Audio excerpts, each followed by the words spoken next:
Ya, jadi pada kesempatan hari ini saya akan sedikit berbagi tentang bagaimana cara menghemat pemakaian pupuk NPK Mutiara ya teman-teman. Jadi tonton terus videonya sampai habis ya, dan jangan di skip agar teman-teman tidak salah paham.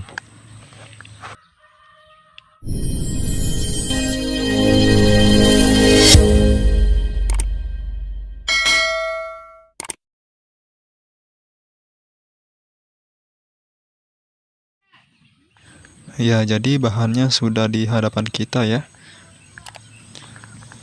Dimana bahan utama kita yaitu pupuk NPK Mutiara 16-16-16. Kemudian kita siapkan micin atau MSG, merek apapun bebas ya teman-teman. Kemudian kita siapkan garam halusnya atau garam dapur.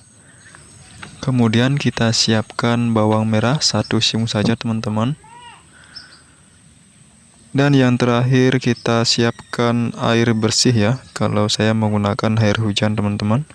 Jadi untuk airnya saya gunakan 300 ml ya. Oke, kita lanjut ke proses pembuatannya.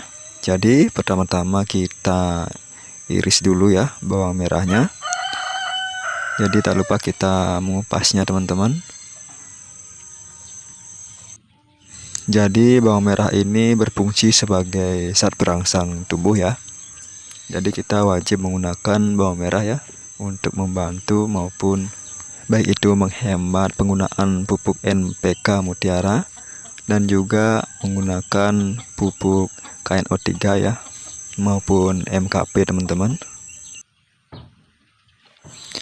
Jadi kita lakukan pengadukan ya.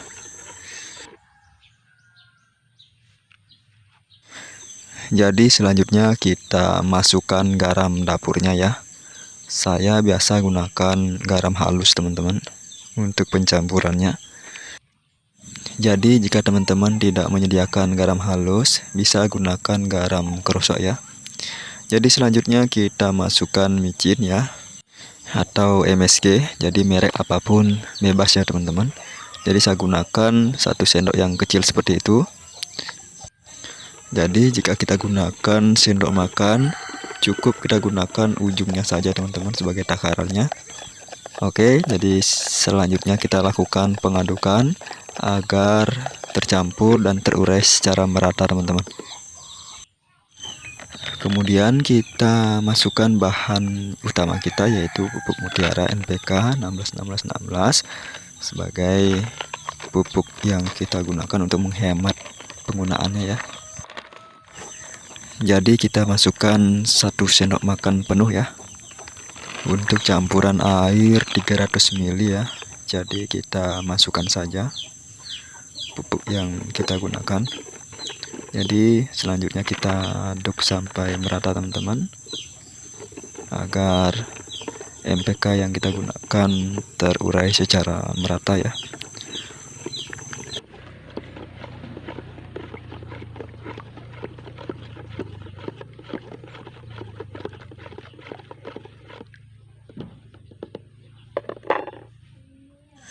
Oke teman-teman, kalau sudah kita lakukan pengadukan, proses selanjutnya kita lakukan penutupan ya secara rapat atau kita bungkus seperti ini kalau tidak ada penutupnya ya. Jadi proses ini kita tunggu selama kurang lebih 2 hari 2 malam ya. Setelah itu baru kita lakukan pengaplikasian untuk tanaman kita ya teman-teman.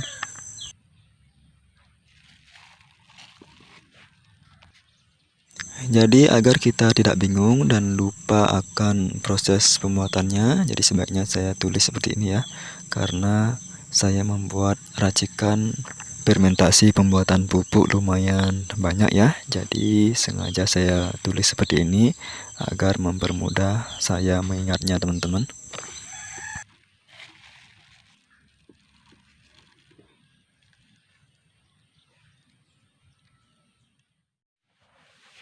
Jadi hari ini hari kedua ya teman-teman ya, sudah berjalan 2 hari 2 malam.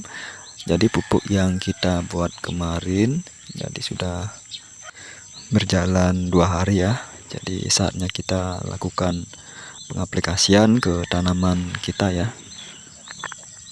Jadi di sini saya sudah menyiapkan takaran untuk dosisnya ya. Jadi saya gunakan 100 ml dan juga kita sudah siapkan air hujan ya teman-teman. Jadi pertama-tama kita buka dulu nih racikan yang sudah kita buat. Ya seperti ini teman-teman. Jadi sebelum kita mengaplikasikan ke tanaman, ya jadi kita aduk-aduk terlebih dahulu ya agar tercampur secara merata. Oke, selanjutnya kita masukkan racikan mutiaranya ke dalam air. Jadi dosis yang kita gunakan cukup 100 ml saja teman-teman.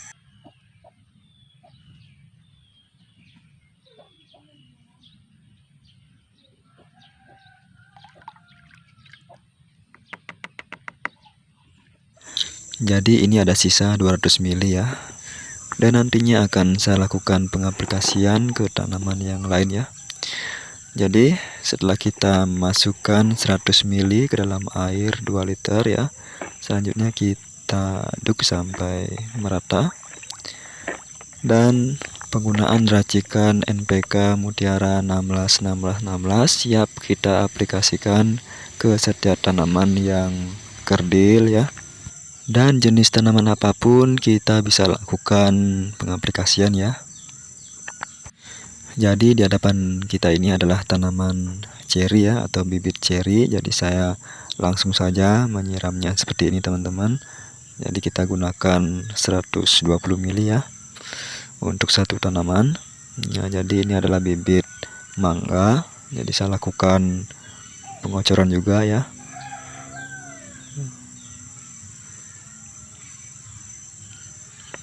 Sedangkan ini adalah bibit sawo jenis variegata ya.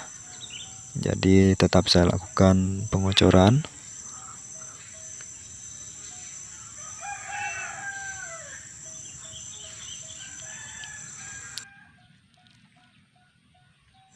Jadi teman-teman bisa lakukan pengaplikasian setiap 10 hari sekali ya. Jadi cara ini sangat cocok banget buat teman-teman petani kita yang sedang kesulitan pupuk ya. Jadi metode ini biasa saya terapkan ya untuk menghemat penggunaan pupuk itu sendiri teman-teman.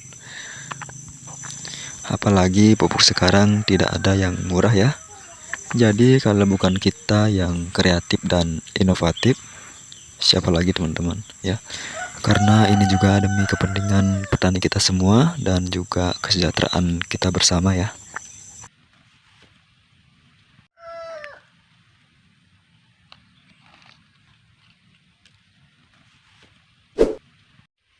Nah ya, jadi ini sudah berjalan 2 minggu atau 14 hari dan sudah terlihat hijau teman-teman, dan sudah terumbus ya.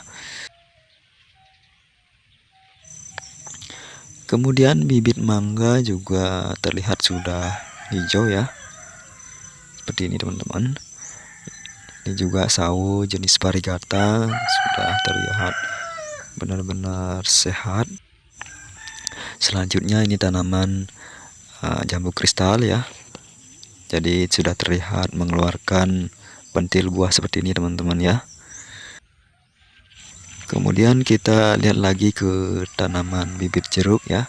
Jadi setelah kita lakukan pengaplikasian, sudah jelas terlihat rumusnya ya teman-teman, dan benar-benar hijau. Jadi sangat luar biasa pertumbuhannya teman-teman. Oke teman-teman, sampai di sini dulu video dari saya. Jika teman-teman suka dengan video yang saya bawakan, jangan lupa like, komen, dan juga subscribe teman-teman. Oke, terima kasih yang sudah subscribe. Semoga rezekinya selalu dimudahkan. Sekian dan terima kasih.